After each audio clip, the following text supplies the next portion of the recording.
Dr. Hovhaness, you are one of the most prolific composers in the history of world music. You're the recipient of honorary doctorates from the University of Rochester in 1958 and Bates College in 1959. You have been commissioned to compose works for such internationally renowned artists as Yehudi Menuhin, Jean-Pierre Rampal, Leopold Stokowski, Thor Johnson, Andrei Kostelanetz, the New York Philharmonic Orchestra, and more recently the harpist Nicanor Zabaleta. Your music is widely performed in the United States, where you have received many standing ovations, and has been hailed for its distinct originality and extreme beauty and delicacy in Japan, Korea, and India. And yet you have undergone comparatively little by way of established academic teaching. How did this remarkable outpouring of music begin? Well, I think it began very early, before I had any teachers. When I was first, I made an attempt when I was 4 years old, but that failed. And later, I suddenly started at the age of 7 when I heard a piece of music by Schubert. It's the first time I heard a piece and realized that this was composed by somebody. They had music appreciation in the school, the grammar school that I was in. And so then I started composing. I realized that perhaps if I had music in my head before, I thought everybody else had the same experience, so I'd never written it down. But I started writing it then. You thought that because you were having musical ideas, that everyone had musical ideas like you. Yes, that's what I thought, and I took it for granted. And so I guess Schubert started me somehow. I see. And what kind of music were you thinking about then? What kind of music did you have in your head at that time? Well, all kinds of melodies. And then my mother had a little organ that you pump, a little harmonium, and I liked the lowest note in it. It had a very kind of mysterious quality. Uh, so I made an oratorio using that, it was an oratorio called The Creation, very young work, using that lowest note to start with. But actually, I had many melodies that I heard in my head, and I wrote those down. And at what age did you first feel the influence of Eastern cultures on your musical ideas? Well, it may be that because my opus one is a lullaby, aurore, which means lullaby in Armenian, uh, that was not really an Armenian kind of melody, but it does have an Eastern quality. Uh, so that permeated much of my thinking. But I think that my father one time brought home a record of the greatest Armenian composer, Komitas Vartabet, who was a kind of an Armenian Bartok, and he collected and arranged in the most sublime manner ancient folk music from different districts. And his music influenced me. Of course, I went through the fever of all the masters of classical music. I had I don't know, Schubert fever, Beethoven fever, Wagner fever. Suddenly, that almost was beyond the endurance of my parents. And I'd play these all on the piano and arrange scenes from operas and things like that. And Mozart fever. That my parents could take more easily, and so on. Were you therefore a musical black sheep of the family? Oh, I think so, because nobody else had ever tried music before that we know of in history.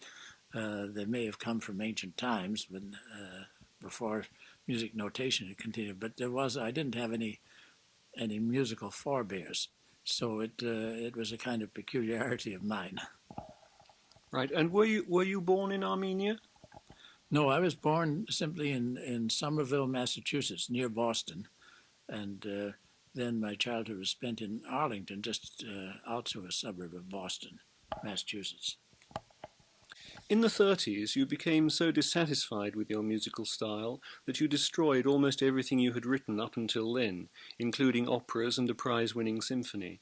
Since when you have composed a further 380 works, including 55 symphonies. How much music did you destroy? Actually, I didn't destroy that symphony. and used it later in other works. But I destroyed about 1,000 works or so of all kinds, including many piano pieces, many violin and piano sonatas, and various choral works, vocal works of all kinds. So that it's hard to say.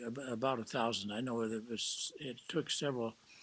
It took about a couple of weeks in a huge fireplace to burn them all. And what qualities did you feel were missing from all that music to make it so unsatisfactory? Well, I'd gotten a letter from Roger Sessions, who'd been interested in my very early childhood music. He thought it had some originality, and he came to see me one time during that period. And then later, when I showed him some of my other work, he said that this work is no good. He said he may have said it in a better way than that, but anyway, he said it's not good and it doesn't show any originality or any talent. But he said you must have talent because your very early work had. And he said if you should study the classics, not because they're classic, because they're the only music good enough. And so I got, it struck me like a sword. I felt there's truth in what he wrote, and I began to be very discontented, and I thought the only thing to do is close my eyes and burn the stuff and start over again. So I did.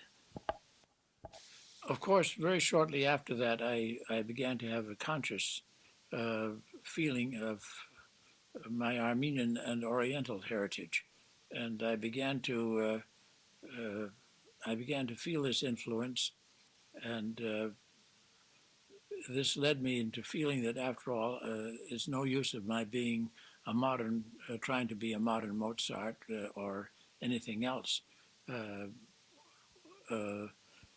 I think that that started my discontent. I felt I felt I hadn't been really finding myself, and the early work I felt was perhaps closer to what I should be doing, the very earliest work. Not that it was technically good, it was written in ignorance, whereas I'd already developed a technique, a conscious technique, which might have inhibited my real inspiration.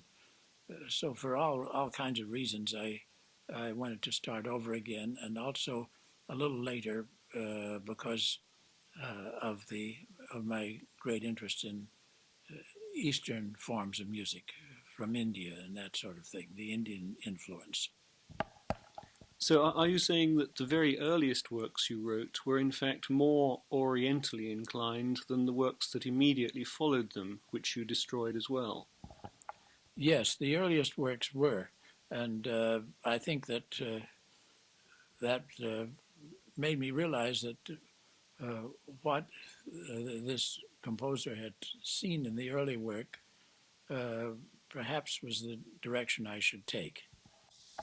And among the Oriental musical forms which have so captured your imagination is that of the ancient Japanese court known as gagaku.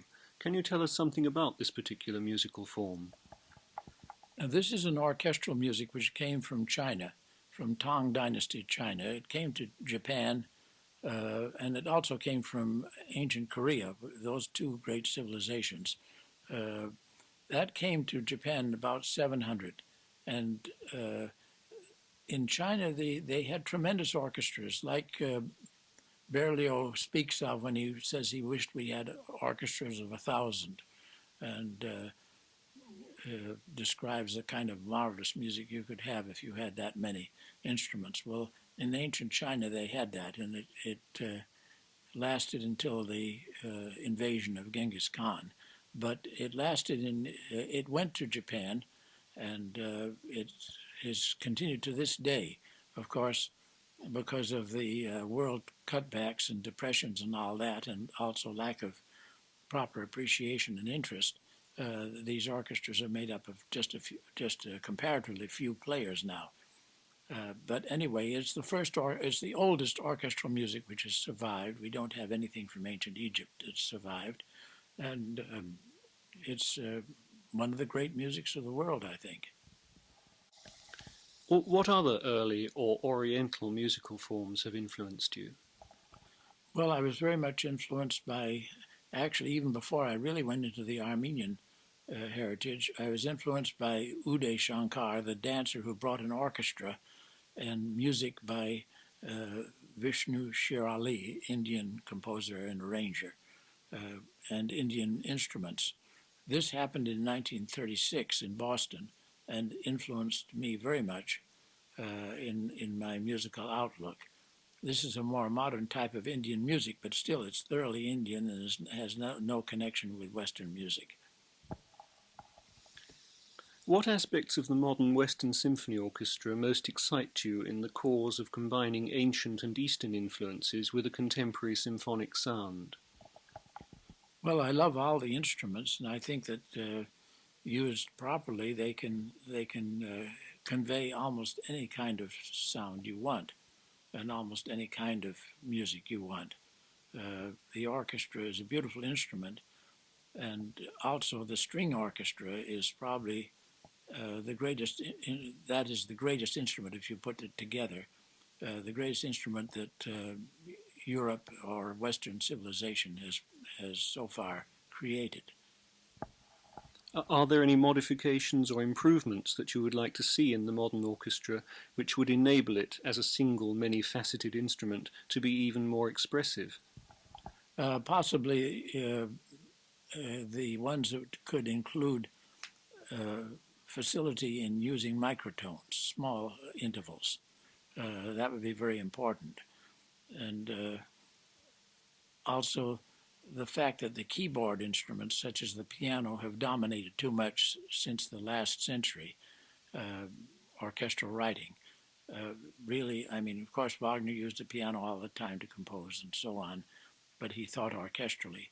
But the piano is always out of tune, so as it can be acceptably in tune in every key. Therefore, there's a certain out of tune quality in equal temperament, which doesn't have to exist in the orchestra. The orchestra can adjust to any changing situation and still use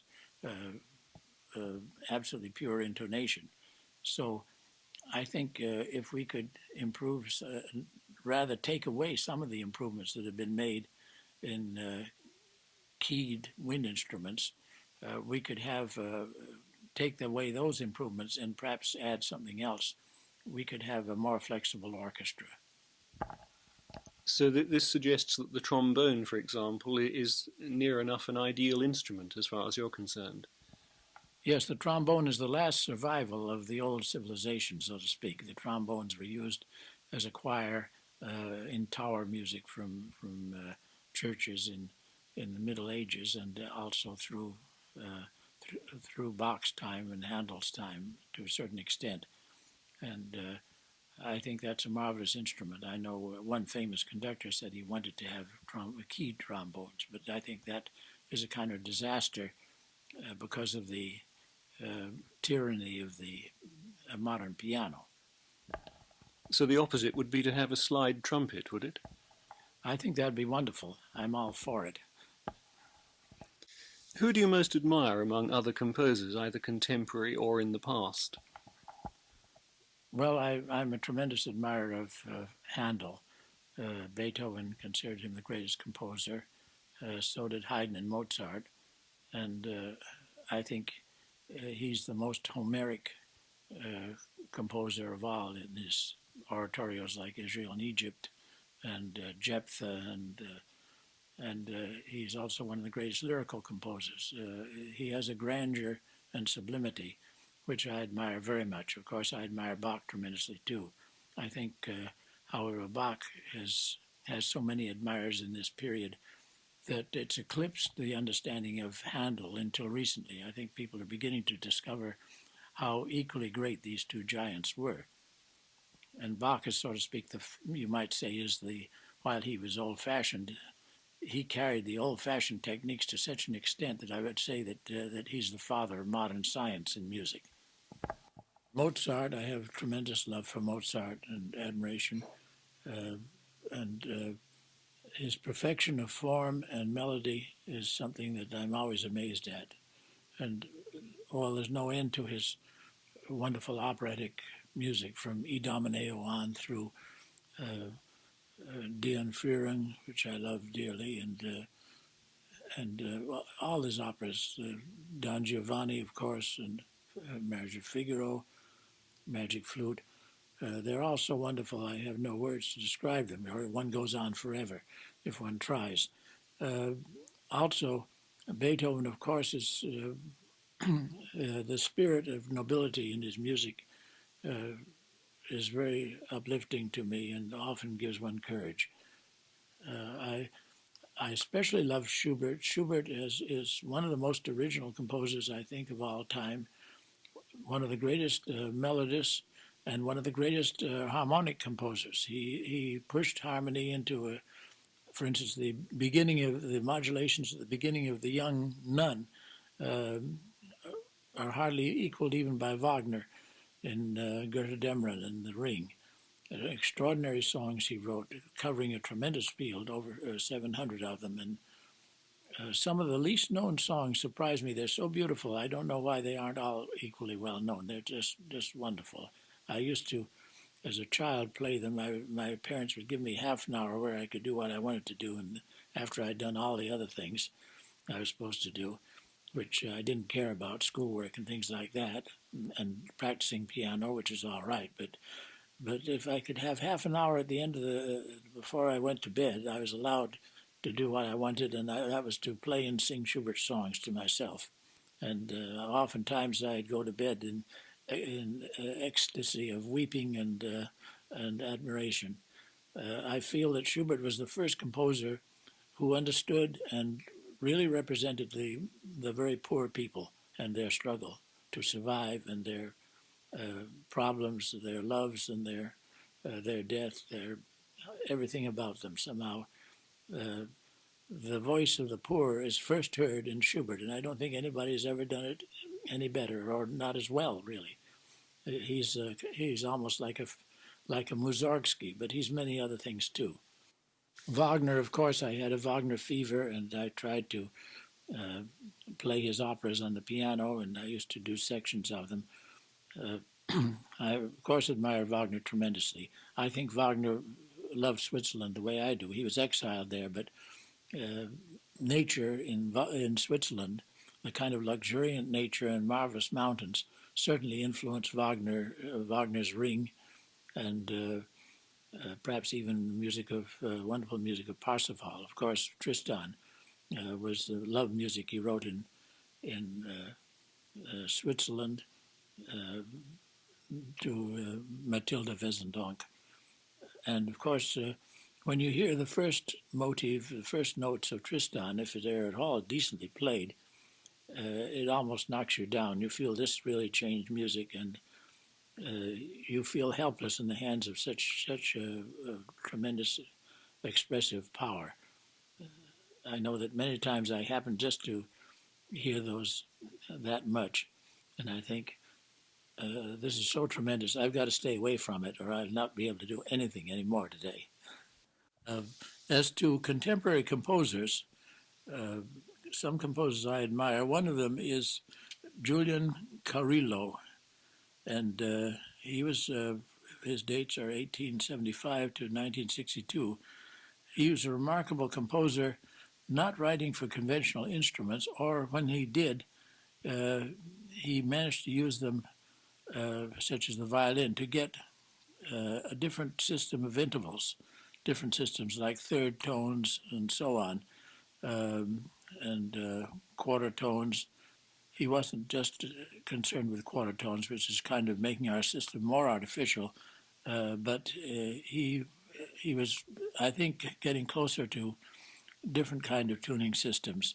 And that's one reason we don't hear his music as much as we should. Stokowski had performed some of his music, and there is one recording by CRI of work of his. But his music has a remarkable sound to it and is quite original. Another composer is Alan Gustav Pedersen. The tremendous symphonies that he wrote have impressed me very much. Another composer who was Japanese born in the United States, Paul Chihara. He was born in 1938, and he's a remarkable orchestral colorist, a very skillful one, and his music is very delightful, I think. I'll mention Lou Harrison, an old friend who is working now in gamelan music, but he's written some very beautiful music. And he's also, about the time I was studying gagaku in Japan, he was studying aak music in Korea. And he knows more about Far Eastern music, I think, than anybody else who's a composer. And I appreciate very much the work he's done. You have acknowledged the influence of other great names outside the musical sphere by way of dedications or even in the titles of some of your works. Fra Angelico, a homage to the 15th century Italian painter, Firdausi, inspired by the 10th century Persian epic poet whose name is the title of your piece, and Meditation on Ziami, the great Japanese poet of the No stage. Is there something you can tell us concerning the impact that these eminent artists first made upon you? Well, I think that No is one of the most perfect kind of operas that could ever be imagined. And I admire Zeami as I admire Shakespeare and the Greek playwrights. He was not only a great playwright, great poet, but a great musician too. He conceived the whole musical style of the No play, and he's influenced many of my. I don't have that many operas, but many of the operas I do have been influenced by Zeami's point of view. And a work like Fra Angelico was inspired perhaps in a moment when you happened to see a painting by him. Well, I feel this way about Fra Angelico. Fra Angelico as an artist was a naive painter, perhaps, but a kind of a mystical, mediumistic painter. Painting angels and so on, painting perhaps what Francis Bacon called the celestial, or rather the higher intelligences, and I think it's what he stood for rather than the painting itself that influenced me. The kind of joining together of heaven and earth, like the also the Chinese ideal of Chinese painting. Fra Angelico is a psychic painter in my way of looking at things. He was painting really his visions of the intelligence, the angelic intelligences, as Bacon calls it.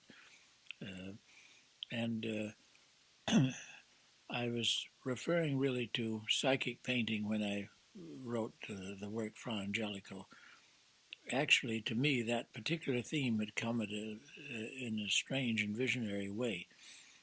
I'd been very ill, and I thought I wasn't going to be able to go to a concert, which I was supposed to go in connection with my work. And suddenly I heard this, I found myself singing the main melody. And I suddenly realized I was healed. I wasn't ill anymore. And it came like a vision, and that's why I gave it that title, like an angelic vision. So it was not just only the artist, Fra Angelico, but actually the kind of angelic vision that I was referring to. You mentioned Francis Bacon, which happened to be my next question. Another notable figure to whom you've paid homage, a homage which seems to have spanned all the years of your creativity. Your first symphony was dedicated to him in 1936, and also your recent piano sonata Ananda, written in 1982, is the English Elizabethan statesman and philosopher Sir Francis Bacon. Your admiration for Bacon has been constant. Can you tell us why? I think, well, first, my great admiration and the mystery of Shakespeare struck me in my childhood. The strange picture, which is a kind of a cipher in itself, the only portrait of him during his lifetime, struck me as a great mystery. And I loved his work. I loved the plays, the Shakespeare plays, so much. They seem to have such wisdom, and I never could believe that this person was what people think he was. I had a feeling that there's a great mystery, the greatest mystery perhaps in the world, surrounding Shakespeare, the beauty of his name, and so on. And when I heard and began studying Francis Bacon, I realized that that Francis Bacon was and Shakespeare were one. This was Francis Bacon's nom de plume. Francis Bacon, being a follower of his inspiration, was Pallas Athena. Pallas Athena as the shaker of the spear, and Francis Bacon's motto, "I will shake my spear at ignorance, will Shakespeare," and the way he spelled it in many of the early editions, will and then shake hyphen spear, clearly shows its parentage. Ben Jonson, who is Bacon's best friend, says in his introduction to the 1623 volume of the Shakespeare plays, he said, "How well thou dost shake a lance as brandished at the eyes of ignorance." And the literary men always called Francis Bacon Pallas or Pallas Athena. Throughout my life since childhood, Francis Bacon, I felt, has been to me, the greatest master, the greatest genius of all time, and he's been my inspiration. And it's such a tremendous, his work is such a tremendous subject. It's a mystery, and people are working on it, and will have to work on it for many, many years to discover more. One can read Ben Jonson's last work, probably, which is which he called Discoveries, in which he identified Francis Bacon when he was writing about Francis Bacon as Lord Chancellor. He quoted the same words as he had said earlier about William Shakespeare, that when his socks were on, he did that which was superior to haughty Rome or an insolent Greece. The socks having to do with the tragical plays. He wanted very much to, he had said that about Shakespeare, and he said exactly the same words about Francis Bacon. So it's Bacon's character as a philosopher and writer that's most inspired you? Very much so, and also his innocence as a man, because he was falsely accused and was a kind of a martyr. There's been a book written called The Martyrdom of Sir Francis Bacon. His name should be cleared, and I think that a great genius should be recognized and not maligned as Macaulay maligned him about 200 years after his death.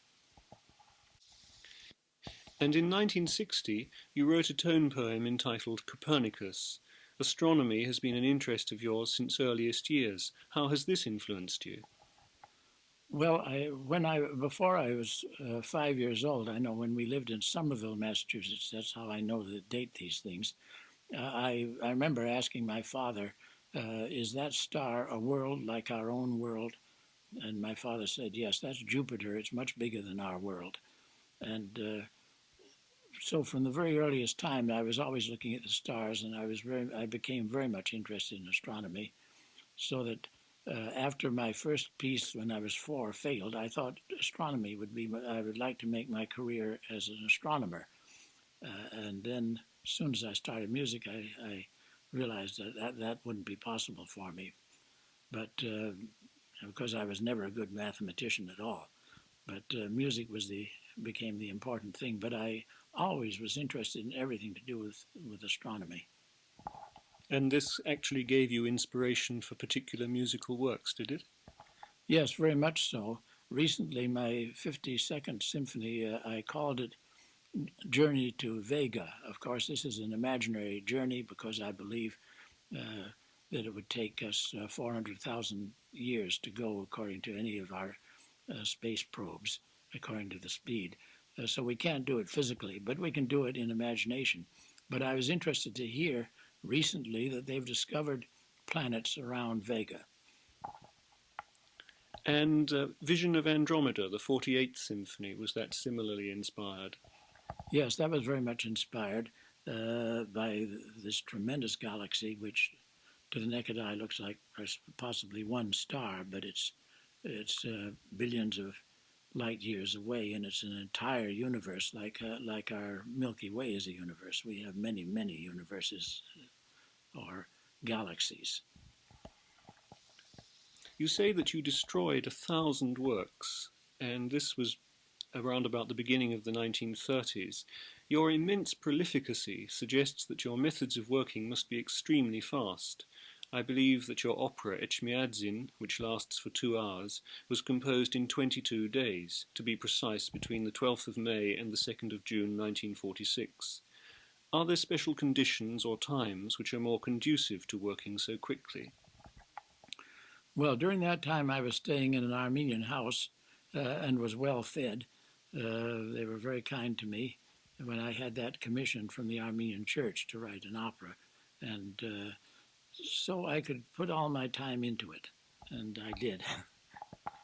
I don't try to compose rapidly, but it oftentimes the music just comes very fast and with the inspiration, and I find myself composing. It seems as though perhaps hours may have gone, but as though there was no hardly any time that I'm aware of. Another thing is that I used to compose all night, and I like that because all night seemed to be for an eternity. I had all the time in the world, and I could work calmly and slowly with complete concentration and have it done by dawn. I don't do that anymore, but I still do compose rapidly. One thing, when I was writing television movies, that sort of thing, they never gave me time to do anything else. I had to do and scoring the whole thing for orchestra right off. I didn't have time to think of it. I just wrote my full score immediately, like I generally do, but then I had to get it done, usually in 2 days, because the copyists were waiting to copy the parts, and the rehearsal had to come very quickly in the recording session. So I had to work with tremendous rapidity then. Another time I got a commission to do an Easter cantata the week before Easter for chorus and orchestra and soloists. And I felt somehow, I wondered whether whether I could do it so quickly, but suddenly the inspiration came, and I got it all done in the Saturday night and Sunday. I just worked steadily through, and by Monday it was ready for the copyists. And the copyists were waiting to copy the parts again because the rehearsal was going to be on Wednesday. So, and I still think that's one of my most inspired works. I really, that work is, I feel, is one of my best. That work was a commission, presumably. Yes, that was commissioned by CBS, radio and television. It's been used by both radio and television. That was back in, I think it was 1953. Yes, 1953. And the fact that it was a commission so soon before Easter, that didn't bother you at all? No, I think the only way I could ever get heard of anyway was that I was the fastest composer. They needed something quickly, they'd come to me. Otherwise, they'd go to somebody else whom they thought was more fashionable. But if they really needed fast work, they'd come to me. And somehow, I don't know, I'm inspired when I work fast. It's hard for me to work slowly. And even now, today, do you compose at particular times, or are you composing whenever you can? Whenever I can is the answer, really. I still love composing. I like to do it. It's always a new adventure, and I compose anywhere, wherever I happen to be, whether it's at home or in a coffee shop, or I used to compose on buses. Anywhere. I have a built-in orchestra so that I can try anything out in my mind without hearing it physically. So outside disturbances don't disturb you? I have a good blocking out system because most of the music that I hear, I don't like it. It doesn't do anything for me, so I just don't hear it anymore. I turn it off, even if it's going on. unless something good happens to happen, and I hear something suddenly a good piece, then I get very excited about it and I try to listen. This is a piece that isn't your own, that may come into your environment from the outside. Yes, and in one coffee shop, I sometimes hear something like a part of a Haydn symphony, so I immediately have to look up the score and see what it is. I jot down a motif from it so that I can identify it afterwards, because I may get very excited about it. A Mozart or Haydn symphony, or I say that because Mozart and Haydn wrote so much music that you're likely to hear something that you've never heard before. Beethoven work, you know, because he didn't write that much. He wrote wonderful music, but he controlled himself to write only, well, more or less only masterpieces. And so we know, I can recognize that immediately, of course, but I hear things by certain masters where you don't know what it is. And do you plan a work very far in advance? I think many works plan themselves, so that actually they grow out of nothingness and somehow build themselves up in my mind. And then I may find that there's a certain symphony that I haven't finished. I finished four movements of it, or yes, four movements, and I have no idea yet what the end finale will be. I haven't found something that I feel is quite right or quite grand enough for what I want it to be. So that work has to be put aside for some commissions that I must do right away. But I'm thinking about it, and one of these days I'll get to it. Which symphony is that? Let me see. That's Symphony Number 54. I've got all the movements except the finale. You say you can compose almost anywhere, so presumably you don't compose at a piano at any time. No, the piano is only good for testing things if I have several versions of something and I want to get back and play it and see which do I really think is the best. It's not satisfactory really for orchestra music because a piano doesn't sound like the orchestra. But of course, you can imagine the orchestra, which I'm sure Wagner did when he used the piano. He always used the piano. So I use the piano more to test ideas and things that I've already written in my notebook. Many composers did compose at the piano because its range covers the full range of the orchestra, but that's not an advantage where you're concerned. No, that doesn't help any because the range can be anything that's audible. And I think the only thing is that it just, I think Stravinsky used the piano, for instance, because he likes to make a noise, as he said one time. He likes to get a feeling of a sound. I may be wrong in quoting that, but somebody said that that's why he uses the piano, or he may use it for percussion reasons. And I don't know. I used to be a pianist, and it was very natural for me to come to the piano finally when I had something I wanted to compare and criticize. But as I say, I think it's disastrous to really compose orchestra music at the piano. You should compose it entirely away from the piano and then come to it afterwards if you want to, because the piano has a pedal.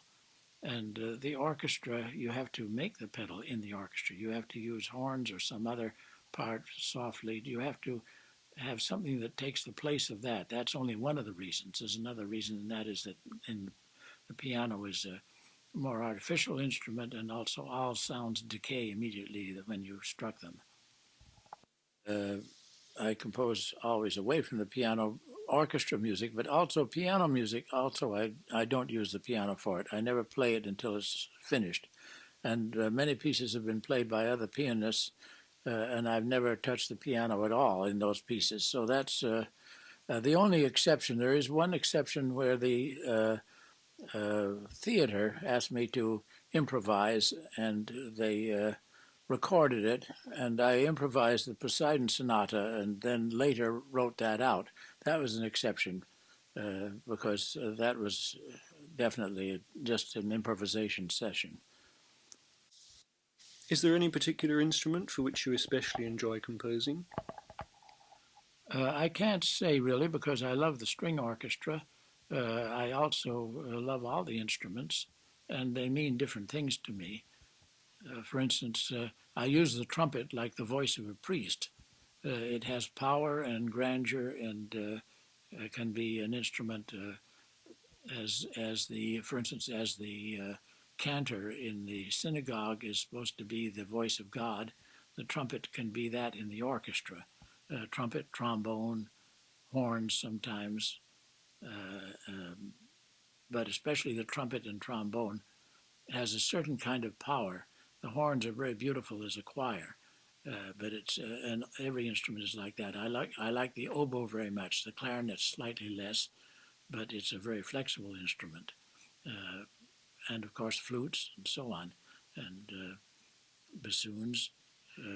But I think probably I'm especially the oboe family, oboe, English horn, and so on, which are the oboes, especially appeal to me. And perhaps in Japan, I had found myself having a certain native skill on the ancient oboe, the hichiriki, which was the main instrument, the melody instrument of gagaku music. Your second symphony, Mysterious Mountain, written in 1955, came to you in a rather extraordinary way, did it not? A part of it did. Uh, I think uh, the last movement, in the middle of the last movement, uh, I had a sudden feeling of fatigue, and so I just lay down and went to sleep for a moment, and I had a kind of a visionary dream of a master leaving the earth, and the trees and everything were weeping. And this music moved me very much, and I immediately woke up and wrote it down. Uh, the funny thing about it is, I was writing this for Stokowski, and I'd given him the full score of the whole symphony, and I was starting to copy the parts. And when I came to copy the wind parts, I suddenly had the same peculiar feeling of fatigue. And I lay down and had the same dream all over again, but I found I'd missed a bar out of every phrase. So that instead of being in groups of fours, which I had written down, it should have been in groups of fives, 5 times 5 form for that section. So it has an amazing kind of form, a square root form, perfect form in its way. And I corrected it, and I called Stokowski, and I said, wait a minute, I have some changes. And he said, just send it to me, and I'll paste them in. Have other pieces come in the same way? Sometimes they do. I know sometimes I'm aware that I've had a beautiful melody in a dream, but I can't catch it, so it's gone. If it comes just before I get up, perhaps I can remember it. But I have a terrible time sometimes trying to reconstruct it. And also, melodies come while waking, but it's like catching a wild animal that rushes through a room. And if you don't catch it very fast, it's gone. You mentioned that you played the hichiriki. I've heard that you taught yourself to play the sitar during your visit to India, and that while in Japan you played the sho in an otherwise all-Japanese ensemble. Are these reports accurate? Yes, especially I learned the show. Of course, that's one of the most celestial, perhaps the most celestial sound in all music. It's the mouth organ, and that's the instrument of harmony in ancient music. It has a whole system of harmony entirely different from our own, and but actually not so unlike some of the harmony in Wagner's Tristan.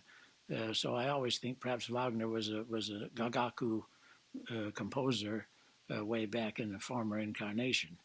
Uh, but anyway, it's the show I loved and I played it, but in the actual ancient orchestra, the pupils of the Imperial Court Orchestra put me with the hichiriki, which I had the most skill with, and I used to play that in the pupils in the student orchestra that played in Japan. They would meet every month in the shrine, and we would play, and our teachers would play less important parts, and I would have to play a solo or here and there, and oh, it was a wonderful experience. I loved doing it. And what about the sitar? The sitar I learned I played that not well, but I played it in Boston when I was a very young man. I learned it, and I had friends, artist friends, who didn't like European. They didn't like symphony music or any classical music. They liked only Indian music, and so we used to invite Indian uh, amateur musicians to come and teach us Indian instruments. And the sitar I never played as well as I did the veena. I found I could improvise on. The veena is a wonderful instrument. That's a South Indian instrument, and it's a string instrument. Very beautiful sound, very vocal quality, and very appealing. So I used to compose music even on the veena, just improvise it, and then I'd write it down. Are you more attracted to South Indian music than music from any other area of India then? Well, I love it all, but I think North Indian music, of course, was the first that I heard. Uh, and most of the people who came to study technical subjects in technology or science and so on were amateur North Indian uh, musicians. They would bring their instruments because they felt homesick and would like to make music in their new environment. But South Indian music was not known in this country at that time, and later I was able to study it. But the veena, however, is used both in North India and South India, so that instrument I was familiar with. And I'm very fond of South Indian music. That is kind of the foundation of Indian music in a way. Are there other instruments that you play apart from the piano? Well, I can't say I play them well enough to say I play them, but I play that many instruments now and then. And folk instruments of the Near East, such as the saz and the oud, which is a lute. I played those and composed on them too. Uh, I can't remember offhand all the instruments I fooled around with, but these are the instruments I probably acquired most skill. I had a love. I always wanted to play violin, but that was impossible in my childhood because uh, there wasn't enough money, I guess, for me to study violin. But I fooled around with that too on my own. I studied and played two types of shamisen, the kabuki shamisen, the naga uta, or the long song shamisen, and the jururi shamisen for the bunraku, the doll theater. That's what the music is for. And I studied with the master, a really wonderful teacher, to learn music for the doll theater, and that's the large shamisen. And the Nagauta shamisen, I had great fun with that, just improvising and playing Japanese songs. So much so that I felt kind of disgraced afterwards because one very good artist who photographed me playing it, I looked so silly that it looked as though I was trying to compete with the geisha. So I forget to mention that sometimes because I was embarrassed, but I really enjoyed playing that instrument very much. Talking of your early life, you did actually play the organ, didn't you, then? Well, I forgot to mention organ because that's, after all, that's a keyboard instrument, and any keyboard instrument I could play. So I was able to earn my living in all kinds of ways, partly playing organ in churches and that sort of thing, and also well, any keyboard instrument and percussion instruments, those I could play. I could play my own. I could play my own music sometimes, whereas very great percussion players couldn't because my music was considered not legitimate for the percussion many times. But it is legitimate now because percussion music has become much more flexible. Uh, they aren't just the kitchen the way they used to be. They're now the percussion section is a whole orchestra in itself, and it can be a very poetic thing. In what way was your percussion writing regarded as not legitimate? Was it to do with complexity of rhythm, or was it the fact that you used percussion as much as you did?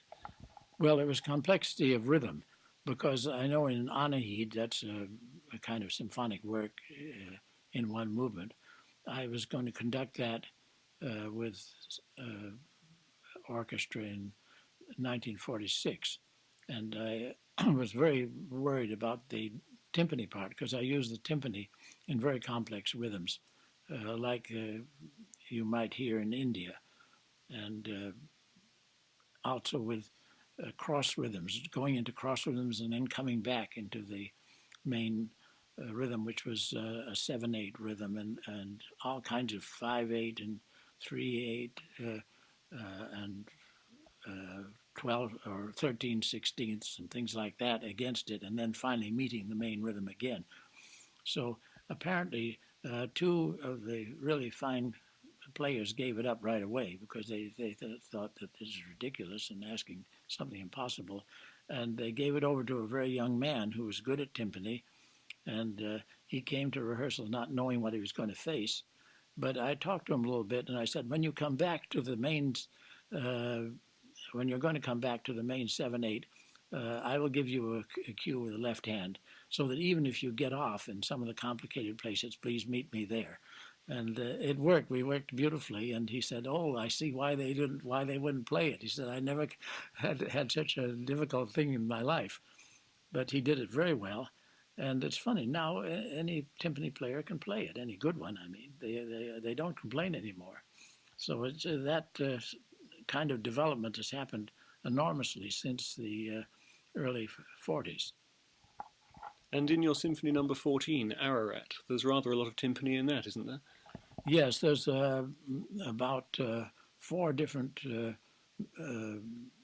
meters going at the same time. They're all written as 1 meter, but actually that's what it really is. They're entirely different rhythms against each other. There's a whole carpet of rhythms going on under the trumpets. How many timpanists? 4 timpanists then in that. You've lived in several different places, often close to mountain scenery. What is the special importance of mountains?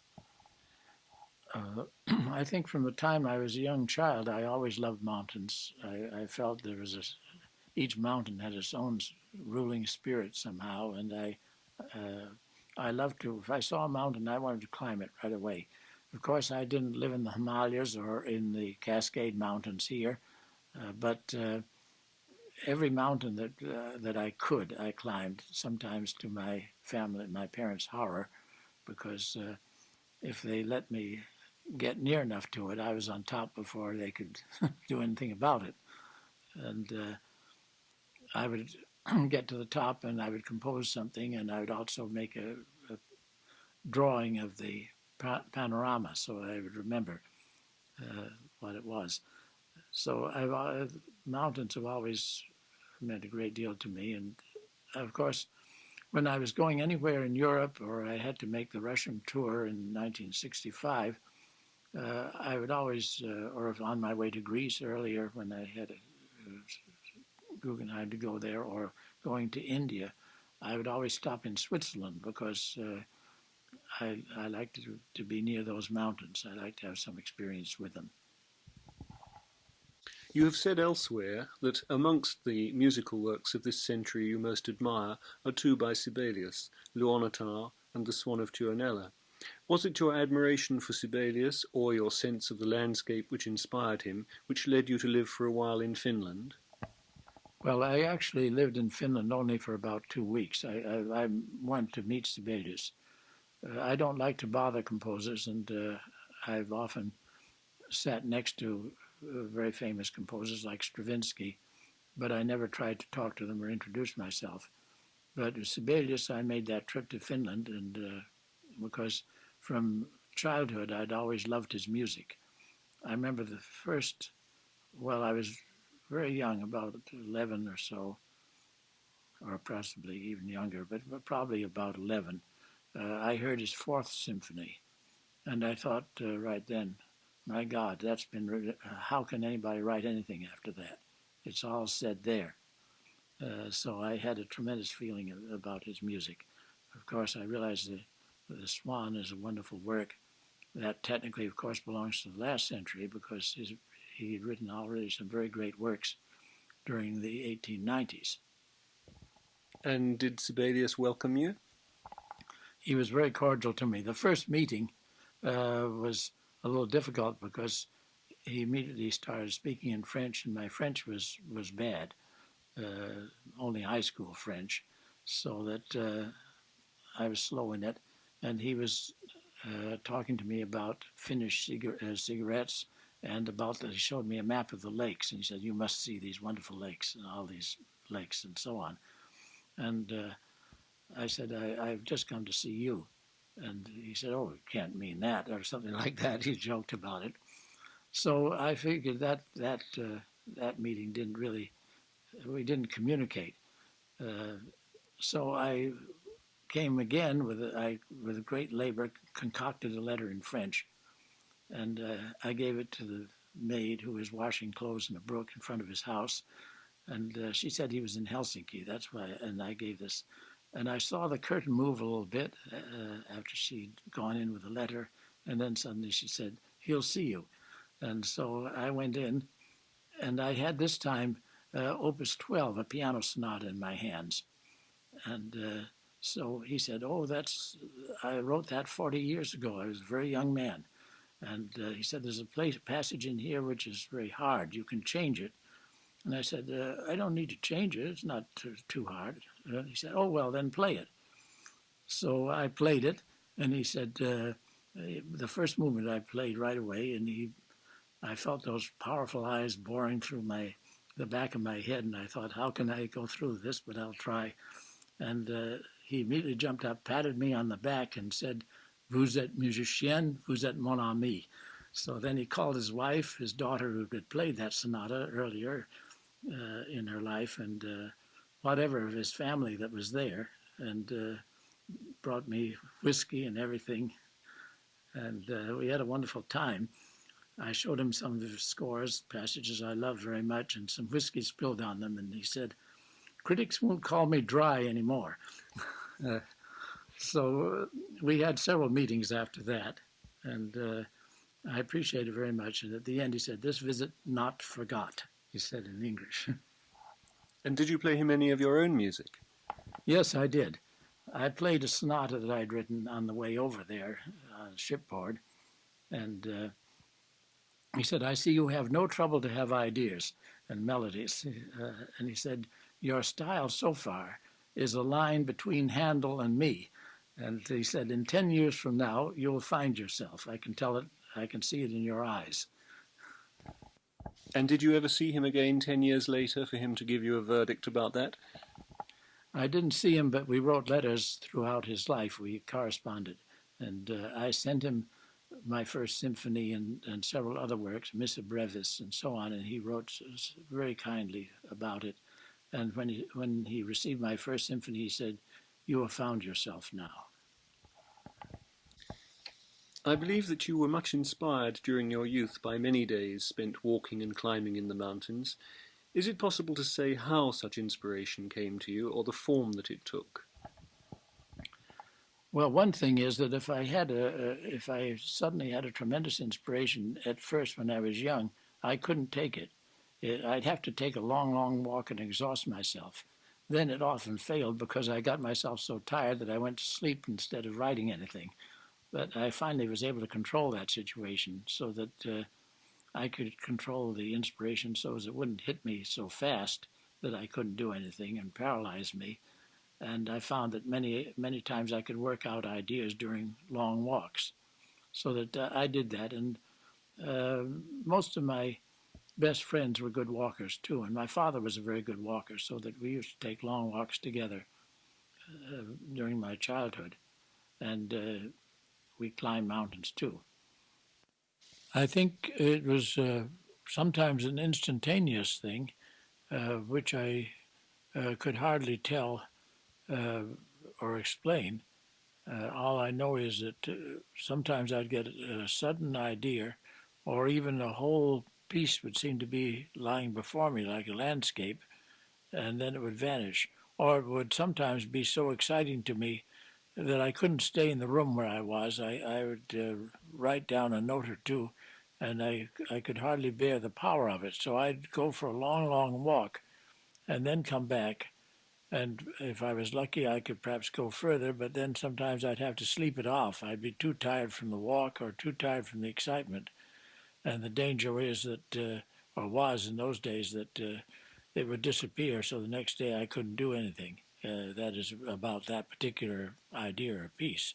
I think gradually throughout my life, I was able to control that excitement and channel it better so that I could work calmly and not get excited about it, not get dazzled by something, but I would find a way of working to try to do something with this force, this sense of the unknown.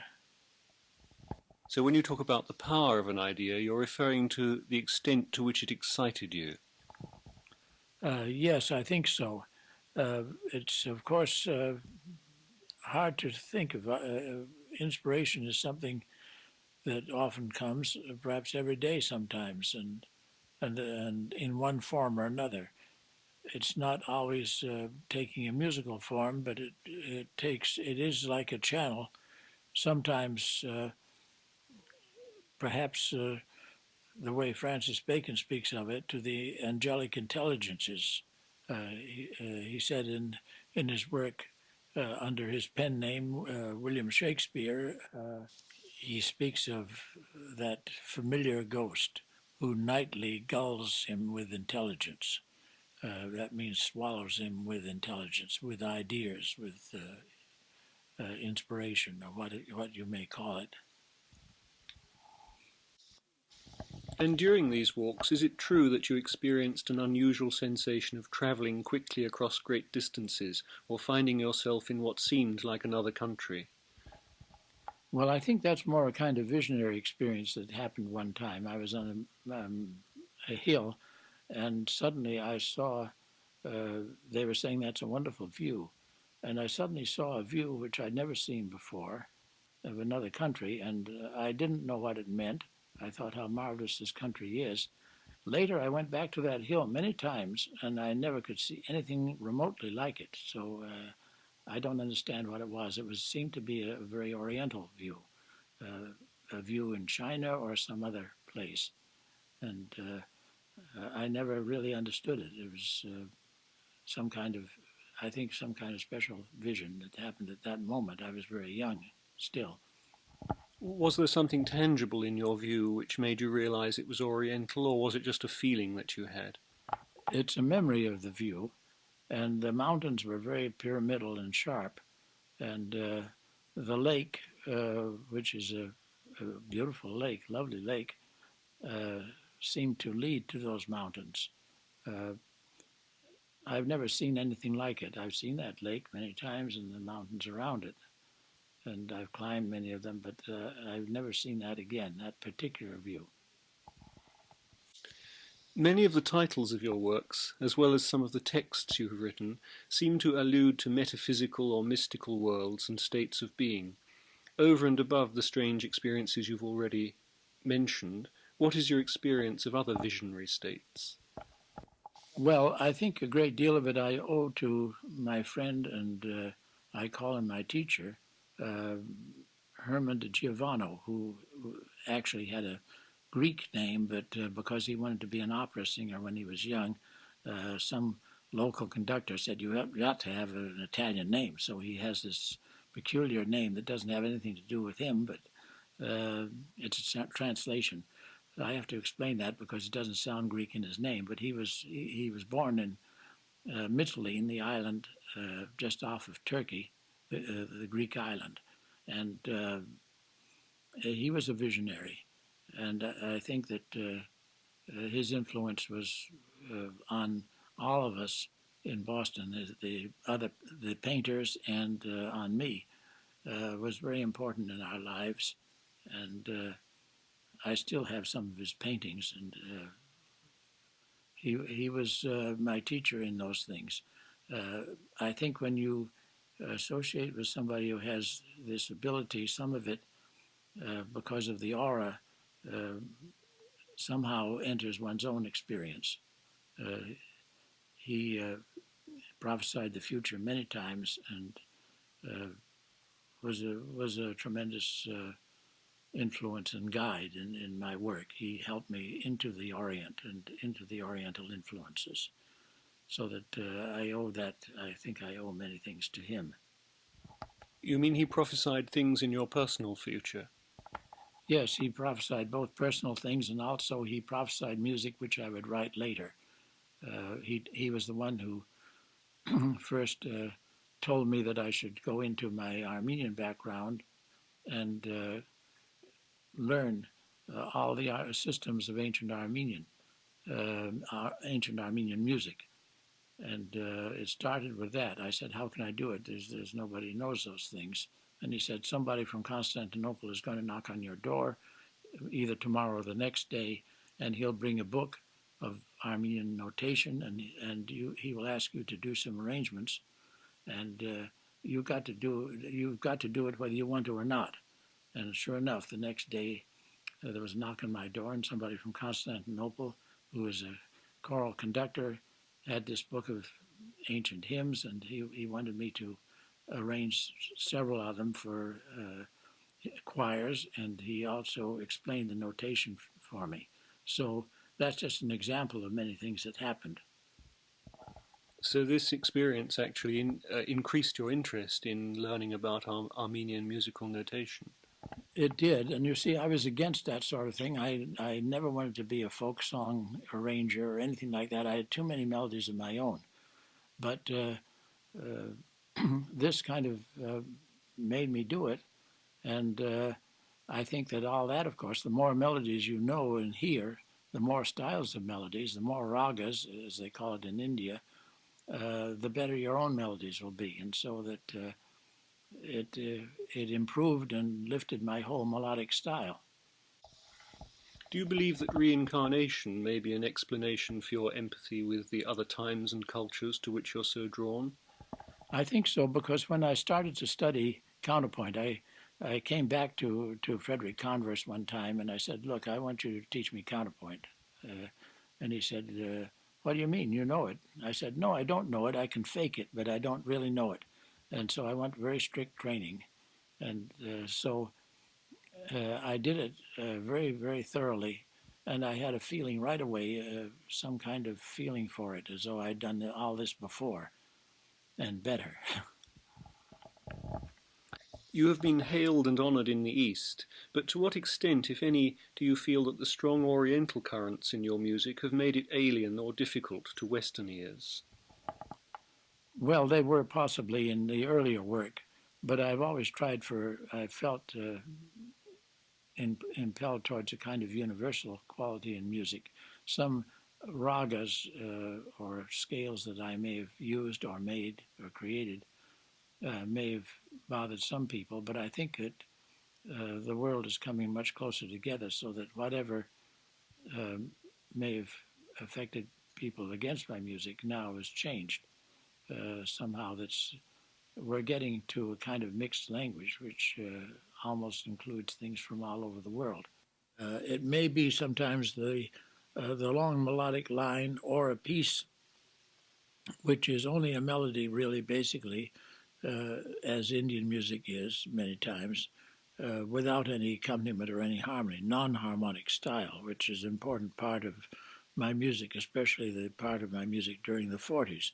And somebody described me one time as playing on the piano something over and over again without, and the audience, this was an Armenian audience, or perhaps it was an audience of Greeks or Arabic people, all going crazy about it, and they wondered why they were interested in this music, which was just repeating over and over again.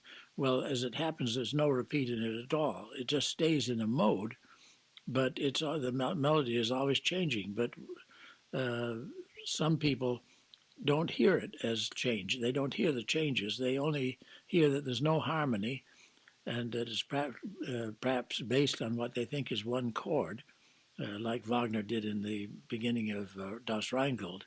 And so they think that everything is repeated because if the chord doesn't change, they think it must be repeated over and over again. Actually, Oriental people know it's not being repeated. They listen to it melodically.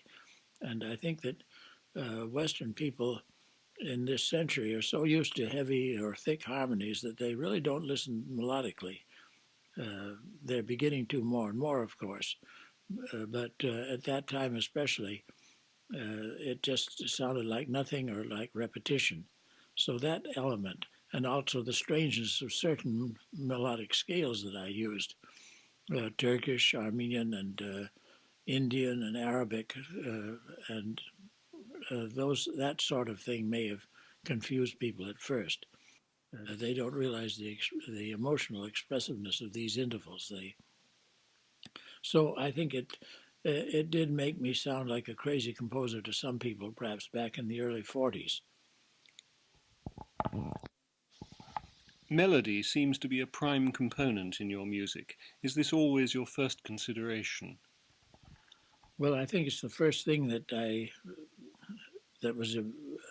first thing which I did was composing melodies. I think. I mean, the first inspirations I had.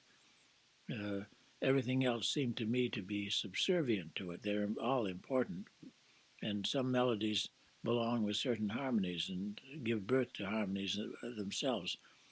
But to me, the melody is the most natural and most satisfying thing, and I think that music without melody is, to me, is decidedly lacking in the most essential thing. Oriental music, of course, in many cases, melody is the whole thing. A whole piece may be a melody and nothing else. A long melodic line with a wonderful form can be a very perfect piece. Like a form I like to use, which was mentioned by this visionary Greek teacher I had, who was not a musician, but he was a wonderful clairvoyant. And he mentioned this form, which is a kind of like an introduction, and then a kind of a surprise vision, and then finally a fulfillment or a hymn of praise, or something of that sort, but purely in the form of a long melody. The prelude to, or the overture to Avak the Healer is an example of that. And the first being a kind of supplication, and then the surprise or the descent of the angel, and then the final fulfillment or glorification. And I use that form many times. Sometimes it's just melody alone. It's and there are other forms of melody. Sometimes a melody which starts in one mode and then goes into a new mode and stays there, never comes back to the first one. Or a melody that stays only in one mode, or a melody that may have several modes and return perhaps in the end to the opening mode. So melodies can have their forms. I know Vincent d'Andé, the wonderful French composer, people who say Zafranc, and who's well known in his own, with his marvelous music, such as the Symphony on Mountain Air and so on. He said the most difficult thing to do is to compose with no harmony, compose just a melodic line. This means pure melody is really the test of a composer in his estimation, and I feel that's true too. To me, that's a test of music. Are there particular works of yours which, having suffered stormy premieres, have finally found acceptance? Yes, well, usually work which is, I've found for some reason, when some critic has ridiculed it very much or misunderstood it, sometimes it's turned out to be very successful, more successful than others. I won't say that it's always that way. So, some things have been well received at first, and they've continued to be. But I always sort of joke about it, because if somebody says something very bad about a work, I think, oh, that's good luck. It will turn out very well later. One example may be my work, piano concerto for piano and strings, called Lusadzak, which means dawn of light, meaning a kind of spiritual dawn or spiritual journey. This work used the piano in a very different way and had a special form. And was misunderstood right away in Boston. I think perhaps one person, or there was a Norwegian who came in. There was an Armenian audience mostly, and they didn't understand it. My amateur orchestra liked it pretty well, but then I introduced some professionals, some from the Boston Symphony, and I heard that one of them afterwards had said, I like Oriental music, but this is far too Oriental. And I played the first performance and conducted from the piano that time. Later, I got another pianist because I felt I really can't conduct that work and play it at the same time. It doesn't quite work out so well that way. So when it was done in New York, there was a fight between two critics. One of them I mentioned very much was Lou Harrison. Lou Harrison and John Cage came to that concert more or less to laugh at it because they'd heard that I was crazy composer. And Lou Harrison told me afterwards, he said, from the first few notes, he said, that sounds good, but I wonder when it's going to go bad, because they expected it would. But he said it never went bad through the whole thing. He got very excited about it. And when Lucenzock was done, there was an intermission, and he liked it so much, and another critic was almost ready to fight. He was so angry about it. So Lou Harrison said afterwards, if we'd only had a real fist fight, it would have made history. However, they didn't quite get to that point. All those people in the audience were already crowding around to see what would happen. And I had to encore part of Lucenzock because part of the audience liked it so much. John Cage came right away to meet me backstage, and he said, Lou Harrison will be meeting you tomorrow because he's got to write a review. And he gave me the best review I'd ever had up to that time. So that that was both stormy and friendly. It was very exciting. Now Keith Jarrett recently has played it, and he's played it wonderfully, and that's probably, it's had its best success in New York and in Cabrillo Festival and in Europe recently with Keith Jarrett's performance and with Davies conducting it. So when exactly was it that Lou Harrison almost had his fist fight? That was in 1945. The music was written in 1944, and the first New York performance was 45. And so let's see, this was, I believe, about a year ago or 2 years ago when it really came into its own. Generally speaking, is there a particular direction you would like to see music take at this time? Well, really, the direction music takes is not my business, I feel. I want to do what I do, and I believe this is influenced by secret forces which we don't know. It's too great a responsibility for me to prophesy. I don't feel I can, and neither do I have any conscious wishes how music should go. I know how I want my music to go in a certain way, and even that I leave to whatever spiritual influences there are. To what extent is your music aleatoric? Well, in Lucenzock, back in 1944, when I composed it, my friend Herman de Giovanna was describing. He said he heard some of it in a visionary state, and he heard a strange murmuring effect. And he tried to describe it. He's not a musician, doesn't know music, except he was a tenor and had wanted to be a singer. And the way he described it, I tried to imagine how one would write it, and I created that kind of aleatoric notation, and I called it spirit murmur. And then, of course, a lot of people laughed about it. My amateur orchestra, however, didn't laugh. They enjoyed it because it gave them a rest from things that they had to count and play in rhythm. And this, all they had to do is just play it very freely. And but as soon as we got professionals in, they would all laugh. But when I took it to New York, members of the Philharmonic Orchestra said, they started to laugh and they said, but it really sounds good. So that was the beginning of my aleatoric things. and I used it as a background and as a sound in itself. Later, I developed it much more for dramatic purposes also, so that it was so to speak a beginning of. Also, John Cage had been there at that first performance, and he noticed these things, but he went in a different direction when he created his aleatoric music back around in the 50s, 1950s. And the orchestras, I remember the New York Philharmonic had played Meditation on Orpheus in the early 60s, and then later, around near 1970, they said, we didn't realize, but actually we thought that was rather strange, but they said, now everybody's doing it in one way or another. But any aleatoric techniques that you use are usually within a framework.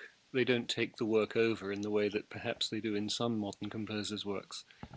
No, I always refused to do that. I know somebody always said, why don't you write a whole work that's aleatoric? And I said, that's not the purpose of it. This is an atmosphere or a carpet of sounds. But I'm not interested in making it any more than that. It may be the whole thing for a certain section, and it's always controlled. I control the sounds I want, so that it's like a cloud, but every note of the cloud is planned. It's just that I allow these sounds to be very freely sprinkled, so to speak, and every player does it a little differently, so that it creates a whole cloud of sounds. I think that's the way I wanted to use it. It's as more people used it, I've used it less and less, but I figure, since I started it, I think I still can use it and have the right to it. But I'm always changing my technique if I can improve it. One of your most popular pieces seems to be "And God Created Great Whales," in which you use tape recordings of whale sounds recorded under the ocean. What prompted you to write this? Well, actually, it was commissioned by the New York Philharmonic, and the scientists who'd recorded these whale sounds, of course, they were very much interested in it and interested in saving these wonderful, intelligent creatures. And so I'm all for that. And Castellanets wanted to do it on the promenade concerts. So that's how it came to be written. And after the first performance, of course, I guess the audience liked it, but the critics said that Hovhaness has been harpooned, and they sort of ridiculed the whole thing. And I know both Castellanets and I thought, well, this piece was interesting right at this moment, but it'll be forgotten very quickly. But instead, it seems to be one of my most played pieces, probably the most played right now, which is long after that date. That was about 1970 when this was performed. Is there any advice you would give to young artists in any field with regard to the way they approach their creativity? I think they should approach it with their whole heart and soul and mind. I don't have any advice because everybody has their own vision. And sometimes I may be able to help them technically, but I think that it's always a mistake to push an idea that's not theirs. I think they should find themselves and find their own ideas, and that's the main thing. They should compose from their own visionary experience. Thank you very much for answering such personal questions.